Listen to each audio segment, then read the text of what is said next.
ভারতের সাথে নতুন করে সমঝোতা স্বাক্ষর করে দেশের স্বাধীনতা ও সার্বভৌমত্বকে খর্ব করেছে সরকার, মন্তব্য করেছেন বিএনপি নেতারা।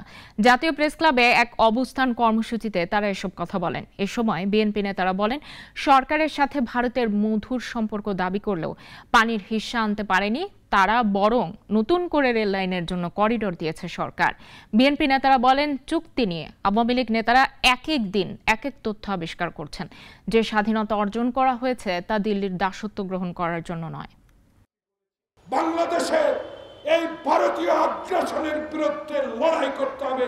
জীবনের যত শক্তি আছে সকল শক্তি প্রয়োগ করে বাংলাদেশে হিন্দুস্তানের এই আগ্রাসন, এর রেল লাইন নির্মাণ বন্ধ করবই করব। ওয়ালটন ফ্রিজ কিনে অনেকের মতো আপনিও হয়ে যেতে পারেন মিলেনিয়াল। সেরা পণ্যের সেরা অফার।